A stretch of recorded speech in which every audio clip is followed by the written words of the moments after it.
Good morning दोस्तों। और आज एक बहुत उम्दा क्लास होने वाली है हम लोगों की concept class 10th BBD guide solutions की यह प्लेलिस्ट है। और लगभग 22 या 23 तारीख से हिंदी की क्लास शुरू कर दी जाएगी इसी चैनल पे, ठीक है, जो 10th और 12th दोनों के लिए कारगर साबित होगी इस एग्ज़ाम में 2024 के। तो अभी हम बात करने वाले हैं बीबीडी गाइड के लेसन नंबर 5 समानांतर श्रेणी, है ना। इसको हम लोग शॉर्ट में कहते हैं एपी, शॉर्ट में इसका नाम है एपी। और एपी का फुल फॉर्म होता है अर्थमेटिक प्रोग्रेशन, ठीक है।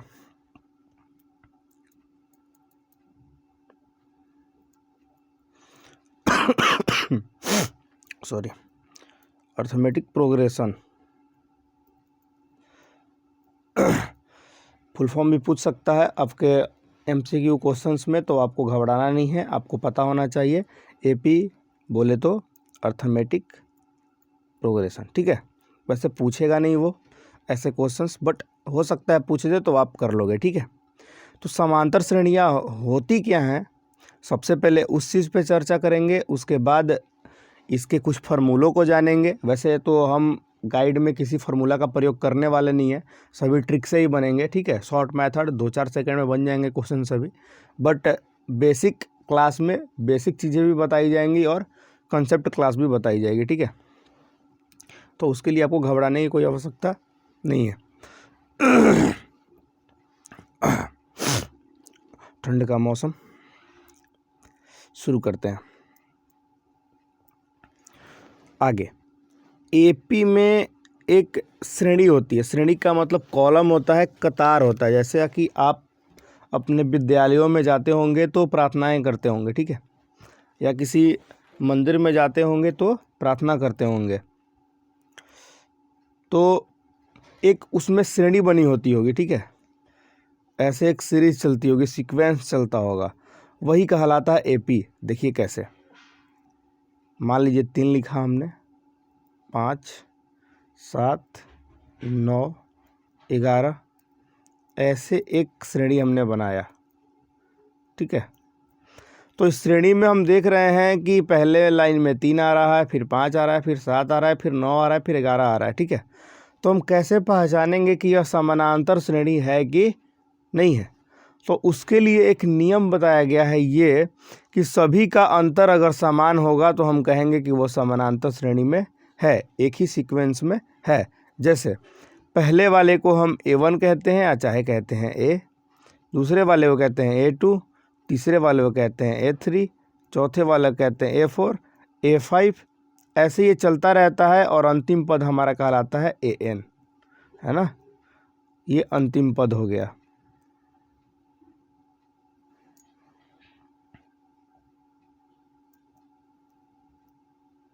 अंतिम पद यानी कि लास्ट टर्म, ठीक है।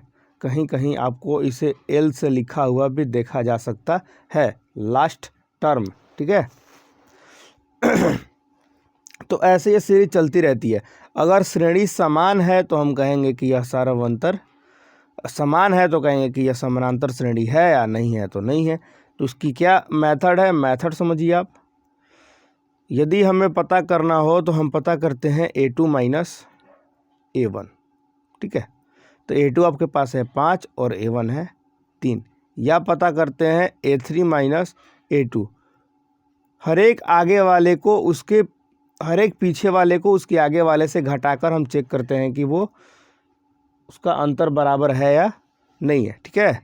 अगर इसके आगे भी चेक करना होगा तो एक नया मेथड क्या होगा, A4 माइनस A3, ऐसे ही चेक किया जाता है। तो अब यहाँ भी देखो, A3 है 7, A2 है 5, A4 है 9 और A3 है 7। सभी को घटाएंगे तो हमें बार बार एक संख्या मिलेगी जो तीनों में समान होगी, देखो 2, ठीक है। तो हम कहेंगे कि यह समांतर श्रेणी है। और ये जो बार बार आपको 2 मिल रहा है, उसी 2 का नाम है सार्व अंतर, यानी कि D, कॉमन डिफरेंस, ठीक है। ये जो D है बराबर 2, इस D का नाम है सार्वंतर। अंग्रेजी में बोले तो कॉमन डिफरेंस, वैसे इंग्लिश में मतलब है नहीं, ठीक है। आगे तो उम्मीद है आपको डी भी समझ में आ गया। अगला काम करते हैं, कभी कभी ऐसा भी पूछा जा सकता है इसमें कि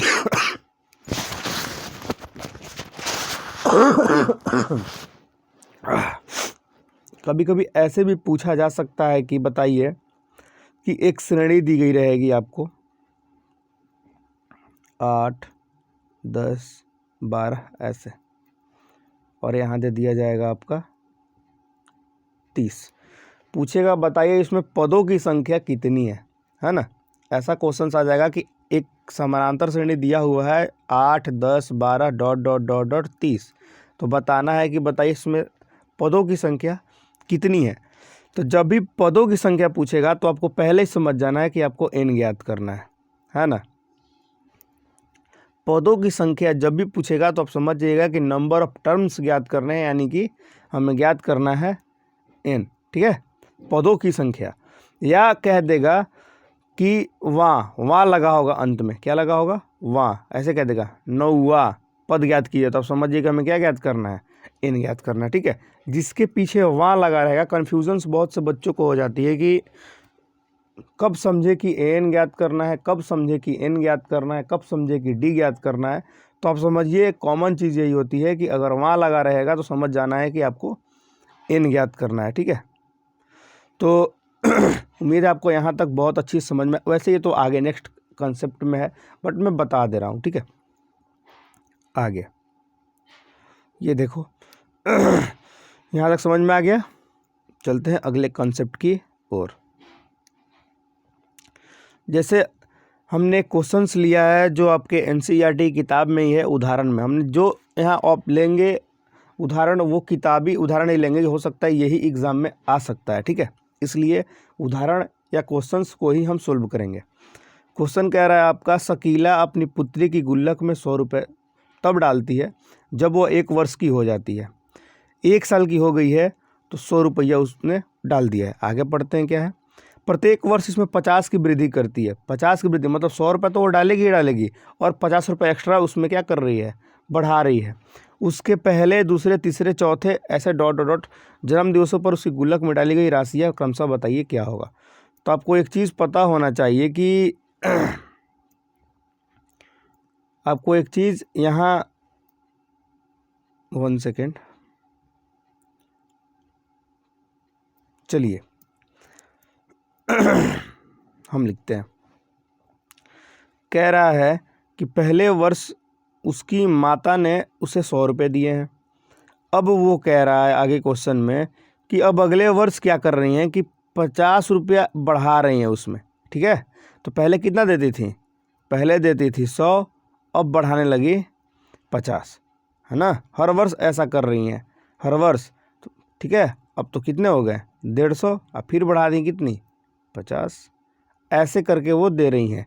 तो बताइए श्रेणी क्या बना, तो आपको हो गए 100, 150, 200, ऐसे सीरीज वो क्या हो रही है, चलते जा रही है, ठीक है।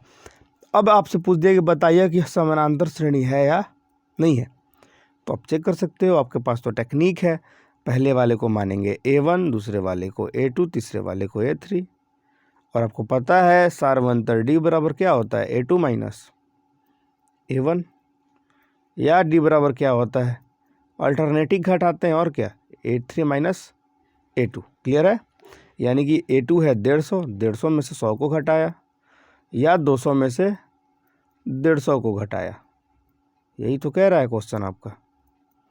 तो यहाँ भी D बराबर आ गया 50 और यहाँ भी D बराबर आ गया 50। कहने का मतलब यह है कि कॉमन डिफरेंस हर जगह बराबर है 50-50। तो कहेंगे यह सीरीज जो है वो AP है, यह सीरीज AP है, ठीक है। तो ऐसे क्वेश्चंस भी आ सकते हैं जिसमें कह देगा कि जांच कीजिए कि यह समांतर श्रेणी है या नहीं है। तो आपको तरीका पता चल गया कि हम कैसे पता करेंगे कि यह समांतर श्रेणी है कि नहीं। अगर सार्वंतर D जो है प्रत्येक टर्म पर समान है तो हम कहेंगे वह एपी है। 2 तक ही नहीं चेक करेंगे, अंतिम पद तक चेक करेंगे जब जांच करने की बात कहेगा, तो हर एक पद की बात करेंगे, ठीक है। आगे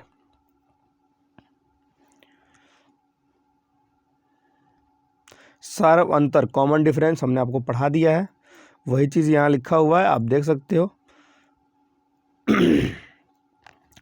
यह निश्चित संख्या एपी का सार्व अंतर कहलाती है। याद रखिए, सार्व अंतर धनात्मक भी हो सकता है, ऋणात्मक भी हो सकता है और जीरो भी हो सकता है, इसके लिए कोई दो राय नहीं है, है ना। वो प्लस में भी जा सकता है, माइनस में भी जा सकता है, या वो जीरो भी हो सकता है। आइए एक एपी के पहले पद को A1 मानते हैं, दूसरे पद को A2, वैसे मानते चलते हैं n तक, और सबसे अंतिम पद कहलाएगा आपका AN और सार्व अंतर कहलाएगा D। और कैसे होगा, एक श्रेणी आपको देखिए चेक करके बताया गया है कि A2 माइनस A1 कीजिए चाहे A3 माइनस A2 कीजिए, डिफरेंस हमेशा जो होगा यानी घटाव हमेशा होगा, सार्व अंतर हमेशा ही समान होगा, ठीक है। हमेशा समान होगा तभी तो एपी कहलाएगा ना। हर बार कॉमन डिफरेंस जो है, सार्व अंतर जो है, हर बार बराबर ही आएगा, ठीक है, इसलिए वो कहलाएगा सार्व अंतर। उम्मीद है यहाँ तक आपको कोई दिक्कत नहीं आई होगी। थोड़ा आगे बढ़ते हैं हम, एक क्वेश्चन है आगे, ठीक है। और क्वेश्चंस को लेके चलते हैं हम, चलिए।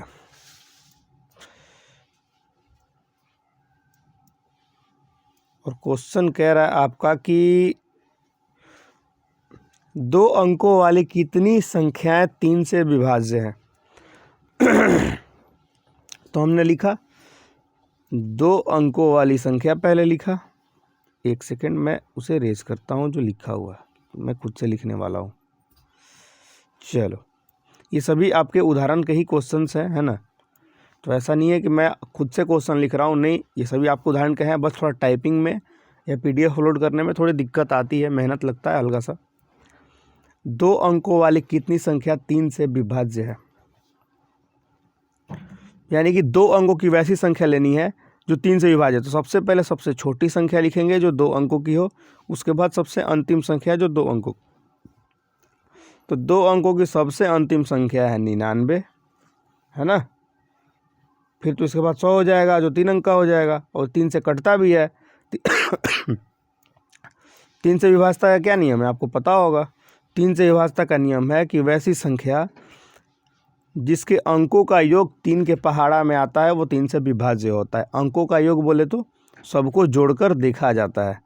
3 6 9, 9 4 13, 13 7 20, 20 4 24, अंकों का योग आ गया 24, यानी कि जो 24 है वो 3 के पहाड़ा में आता है, तो हम कहेंगे यह सारी संख्याएं 3 से विभाज्य होंगी, ठीक है। ऐसा चेक करने का एक नियम है, मेथड है। तो वैसे ही इसको देखेंगे कि 3 से 99 कट रहा है, क्योंकि 9 9 18 3 के पहाड़ा में आता है, बात तो सही है। आगे, अब सबसे छोटी संख्या जो 3 से कटे वो कौन हो सकती है। तो आप कहोगे कि 10 3 से कटता नहीं है, 2 अंकों का है। 11 3 से कटता नहीं है, बट 12 3 से कटता है। तो हमारे पास एक सीरीज बन गई, कैसे, 12 हो गया, फिर 3 का पहाड़ा पड़ेंगे 15 हो गया, फिर 18 हो गया। ऐसे एक सीक्वेंस सीरीज चलने लगी, और कहाँ तक जाके अंत की, 99 तक, ठीक है। 99 पर जाकर अंत कर दिया। ऐसा लग रहा है कि यह माइनस है, लेकिन ये डॉट है। अब देखो, ये हमारा पहला पद कहलाएगा, ये दूसरा पद कहलाएगा, ये तीसरा पद कहलाएगा, और ये अंतिम पद 99 है, यानी AN कहलाएगा, या कह लो लास्ट टर्म L, ठीक है। तो कह रहे कि ऐसी संख्याओं की सूची बनाइए, मतलब कि हमको बीच का भी पता करना है क्या होगा। तो जब तक लिखेंगे यहाँ 21 24 27 रात हो जाएगा, ठीक है। तो इसके लिए एक सूत्र बनाया उन लोगों ने, है ना, फॉर्मूला दिया। फॉर्मूला क्या दिया कि AN बराबर A plus N-1 into D। एक ऐसा नियम दिया कि इस प्रणाली से आप किसी मैथ को, ऐसे क्वेश्चन सीक्वेंस को आप आसानी से हल कर पाओगे, ऐसा उन्होंने बनाया, ठीक है। तो आपको पता है AN क्या है, 99 कहोगे। पहला पद क्या है, A पहला पद है, आप कहोगे 12, ठीक है। Nवा पदों में ज्ञात करना है, कितनी संख्याएं हो सकती हैं, है ना। तो N हमें ज्ञात करना है, है ना। आगे -1 और डी ज्ञात करने के लिए आपको क्या करना होता है, A2 में से A1 को घटाना होता है, आपको पता है। कॉमन डिफरेंस कैसे पता चलेगा, डी A2 में से A1 को घटा लेंगे, तो 15 में से 12 को घटा लेंगे तो क्या आएगा 3, तो यहाँ लिखेंगे 3। हल करेंगे 99 बराबर क्या होगा 12, यहाँ प्लस का साइन छूट रहा है, प्लस 3n - 3। अब ये दोनों घटेंगे तो कितने होंगे, प्लस माइनस माइनस होता है ना, तो 99 बराबर 9 + 3n। अब ये देखो 9 इधर आएगा, तो 99 में से 9 घटा बराबर 3n, घट के हो गया 90 बराबर 3n, और ये कटेगा तो आएगा 30। यानी कि वैसे 30 संख्याएं हैं जो 2 अंकों की 30 ऐसी संख्याएं हैं जो 3 से विभाज्य हैं। कहाँ तक, 2 अंकों की इतनी संख्याएं हैं जो 3 से विभाज्य है, कितनी 30। उम्मीद है बेहतर तरीका से आपको समझ में आ गया होगा। बट ऐसे बनाएंगे नहीं हम, है ना, बीबीडी गाइड सॉल्यूशंस ऐसे करेंगे नहीं। ये तो आपको बेसिक में बता रहा हूँ क्योंकि आपको दिक्कत ना आए। तो ऐसे क्वेश्चंस को ऐसे हल करेंगे। अब देखिए ट्रिक से कैसे हल करेंगे, आप समझो ज़रा सा।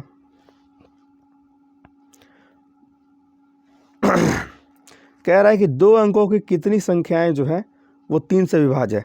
तो 2 अंकों की सबसे छोटी संख्या को लिखिए, तो आप कहिएगा कि 2 अंकों की सबसे छोटी संख्या है 10। 2 अंकों की सबसे छोटी संख्या है 10 और 2 अंकों की सबसे बड़ी संख्या है 99। आप यही तो कहिएगा ना। 3 अंकों की पूछ रहा है तो दोनों में 3 से भाग दीजिए, इधर कटाइएगा तो आएगा 33, इधर कटाइएगा तो आएगा 3। ऐसे ये कटेगा नहीं लेकिन जाएगा कितने बार में, तो 3 बार में, है ना। तितरी का 9, 3 चौका 12 जो हो रहा है इससे ज़्यादा हो जा रहा है, इसलिए तितरी का 9 ले जाएंगे और इन दोनों को घटा देंगे। 33 में से 3 गया तो आप कहिएगा 30। तो यही वो संख्या है जो 2 अंकों की संख्या है जो 3 से विभाज्य है। ठीक है, तो ऐसे क्वेश्चंस को हम ट्रिक से ही करेंगे, बिल्कुल आसान वे में, बहुत इजी तरीके से, ना कि an का फॉर्मूला लगाएंगे। कब, गाइड में। अगर आपको सब्जेक्टिव पूछा जाता है 3 या 4 नंबर का तो आपको इसी मेथड से हल करना है ना। इसमें आपको कोई मतलब वैसा नहीं है, आपको इसी मेथड से हल करना है। ये नहीं कि आप उसमें भी ट्रिक लगा दोगे तो फिर चौपट हो जाएगी कहानी। ठीक है, आपको पूरा यही फॉर्मेट लगाना है an का और बनाना है उसको। क्लियर है। तो सारे क्वेश्चंस को हम ट्रिक वे में हल करेंगे क्योंकि हम ऑब्जेक्टिव पढ़ रहे हैं, MCQ पढ़ रहे हैं, ना कि सब्जेक्टिव पढ़ रहे हैं। अगला टर्म, सभी पदों का योग। चलिए पढ़ते हैं क्या कह रहा है आपका। इस AP का nवां पद A + n - 1 × D माना जाता है। ये तो हमने कर लिया अभी सत्यापित। माना इस AP के प्रथम n पदों का योग है और ये पूरा डाटा दिया हुआ है और डाटा को हल करके आपका एक फार्मूला बनाया है। उतना हम घुसेंगे नहीं अंदर, बस इतना जान लेंगे कि सभी पदों का योग होता है S बराबर n/2 2A + n - 1 × D। देखिए यहाँ दिया हुआ है। ठीक है, सभी पदों का योग यानी SN बराबर सम ऑफ नंबर्स। SN का मतलब क्या होता है, सम यानी योग सभी संख्याओं का, सम ऑफ नंबर्स, है ना। SN बराबर एक फार्मूला होता है n/2 2A + n - 1 × D। इसको एक और तरीके से लिखा जा सकता है, देखो यहाँ लिखा है वो खंडित करके, है ना, तोड़ के लिखा है। 2A को क्या किया कि 2 भागों में बांट दिया, एक में बांट दिया 2A को A + A में। ठीक है, और आप सभी को एक बात पता होगा कि A + n - 1 × D एक फार्मूला होता है जो होता है AN का, है ना। तो ये कर दिया A + AN, एक ये भी फार्मूला उन्होंने बना दिया ऐसा करके, है ना। तो जहाँ AN दिया रहेगा वहाँ बड़ा फार्मूला नहीं लगाएंगे, इसी फार्मूला का लिखकर हम उसको क्या कर लेंगे, हल कर लेंगे। ये सभी पदों का ये सभी पदों के योग का फार्मूला है ये। ठीक है, आगे देखो। अब इसमें भी हम कोई फार्मूला का प्रयोग नहीं करेंगे, ये भी बात आप जान लो। इसमें भी ट्रिकी मेथड से ही चलेंगे हम लोग। लेकिन आपको ये कंसेप्ट क्लास है तो आपको फार्मूला बताना बहुत ज़रूरी है। एक क्वेश्चन को हम फार्मूला से हल करेंगे, उसके बाद उसको ट्रिक से आपको दिखाएंगे, है ना। लेकिन गाइड्स में जितने क्वेश्चन होंगे सभी ट्रिक मेथड से ही बनेंगे। एग्ज़ाम में आपको ट्रिक से ही करके आना है, बहुत कम समय में आप अगर सीख जाओगे तो बड़ा मज़ा आएगा, ठीक है। लेकिन अगर सीख नहीं पाओगे तो आपके पास बेसिक कॉन्सेप्ट रहेगा। हर हाल में बनाना तो है ना। इसलिए 2 मेथड्स बताए जा रहे हैं ताकि आपको जो आसान लगे आप वैसे कर पाओ। लेकिन अगर सब्जेक्टिव की बात आती है मैथ में तो आपको बिल्कुल ट्रिक का प्रयोग नहीं करना है, लाइन बाय लाइन उसको उत्तर देना है। ये बात आप हमेशा अपने दिमाग में रखोगे। क्लियर? चलो आगे चलते हैं। अब एक क्वेश्चन मैंने ले लिया, कह दिया कि 1 से 100 तक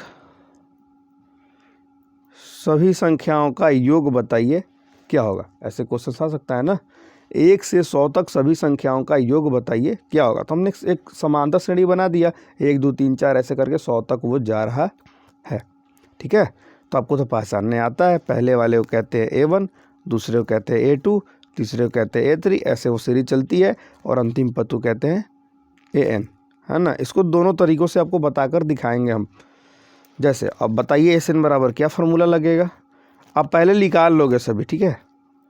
एक चीज़ मैं शॉर्ट के माध्यम से छोड़ रहा हूँ, लेकिन आप करोगे पहले वैसे ही। सबसे पहले A1 लिखोगे, है ना, कहोगे 1 है। फिर लिखोगे D यानी A2 माइनस A1 यानी सारावंतर लिखोगे। D का मतलब सारावंतर होता है, सारावंतर को भी हल करोगे। 2 में से 1 गया 1 यानी D है 1 हमारा। उसके बाद हल करोगे, दिया रहेगा N, कह रहा है कि N नंबर्स, कह रहा है कितने नंबर्स हैं इसके अंदर बताइए। तो 1 से 100 तक यानी 100 ना संख्या होगा, 100, इसमें AN भी दिया हुआ है उतना ही 100, ठीक है। तो कह रहा है बताइए कि योग इसका क्या होगा। योग का मतलब ज्ञात क्या करना है हमें, ज्ञात करना है SN। SN बराबर बताइए क्या होगा, ये चीज़ तो ज्ञात करनी है हमें। चलते हैं थोड़ा आगे।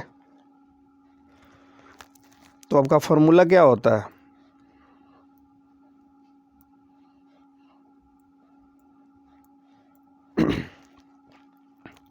SN बराबर N बटा में 2 A प्लस AN। AN पता है तो ये भी फॉर्मूला लगा सकते हैं, और नहीं तो एक और आपके पास तो पता ही एक और होता है, आप जो बनाना चाहें वैसे बना सकते हैं। N बटा 2 2A plus N minus 1 into D, ठीक है। आप इन दोनों मेथड से के सहारे बना सकते हो, इसमें कोई दिक्कत वाली बात नहीं है। चलो तो पहले वाले से बना के देखते हैं। ऐसे हमें ज्ञात करना है, पदों की संख्या है 100 बटा 2, A का मान दिया है 1 और अंतिम पद भी है 100। तो SN बराबर ये कट के हो गया 50,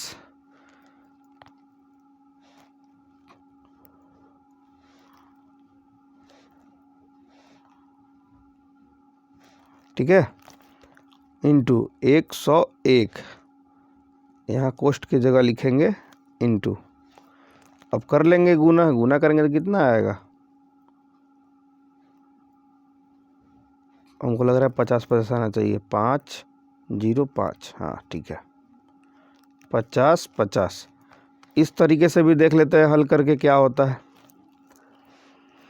SN बराबर 100 बटा 2, 2A का मान 1, N का मान 100 माइनस 1 और D का मान भी 1, कट गया ये भी 50 बार में।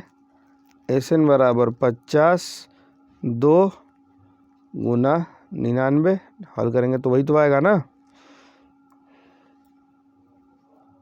तो SN बराबर कितना हो जाएगा,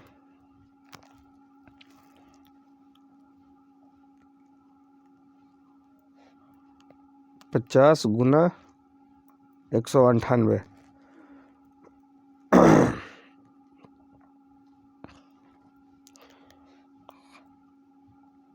कहीं तो गड़बड़ है,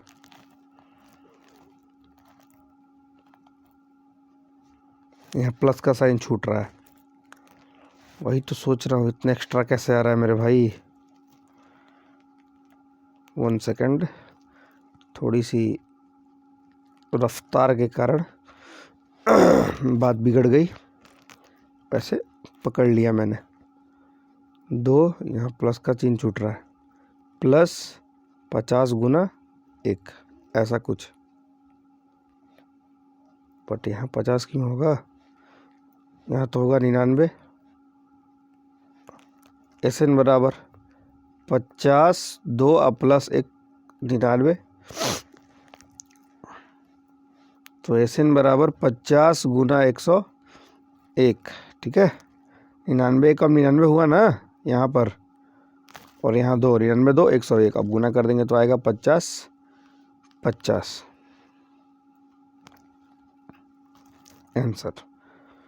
तो अब देख लो आपको क्या बनाना है इन दोनों में, बेसिक में। ठीक है, बेसिक में आप देख लो आपको इन दोनों के अंदर क्या बनाना है, बट हम तो ऐसे बनाएंगे नहीं। हमारा कंसेप्ट क्या रहेगा, क्वेश्चन आपका कह रहा है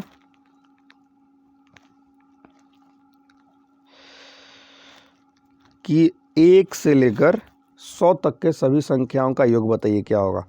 तो सभी संख्याओं के लिए क्या होता है, मैं नेक्स्ट पेज पे जाता हूँ इसके लिए। अभी सभी संख्या का बात करेगा,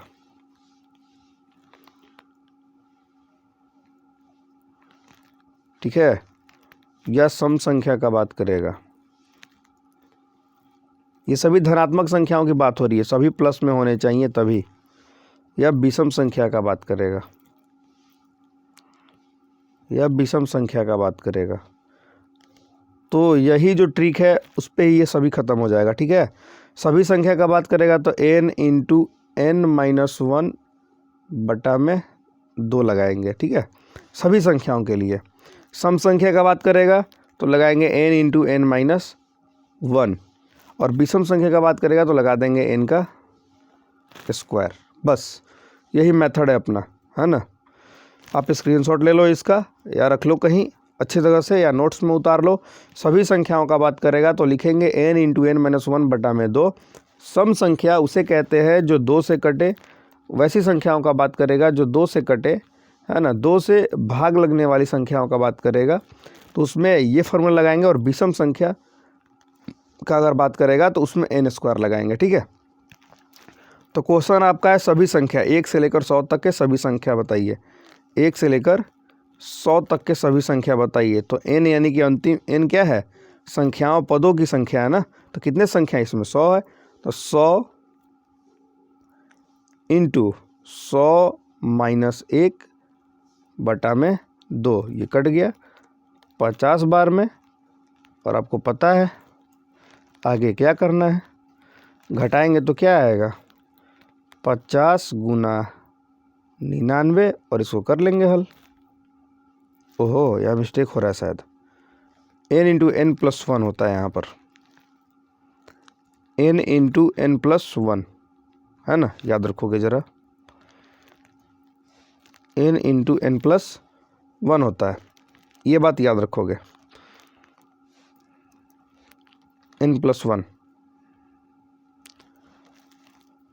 यानी कि यहाँ बनेगा क्या, यहाँ बन जाएगा 101। अब गुना करेंगे तो आएगा 50 50। उम्मीद है आपको ये सभी समझ में आ गया। हमने बेसिक हल भी किया यहाँ, ये देखो हमने बेसिक हल भी किया यहाँ पर, और आपको ट्रिक से भी बता दिया कि उतना ही आ रहा है। करना क्या है, सभी संख्या का बात करेगा तो n इंटू n प्लस 1 बटा में 2। n का मान कै गो संख्या है टोटल, 100 गो, 100 प्लस 1 बटा में 2 से ये कटा 50 बार में। ठीक है, तो 50 गुना 101, और हल करेंगे तो आएगा ये कितना 50 50, और यही आपका हो जाएगा आंसर। तो बड़ा मज़ेदार कंसेप्ट रहा हम लोगों का, और ये कंसेप्ट आपको बड़ा मज़ा दिलाएगा, है ना, इसमें बिल्कुल दो राय नहीं है,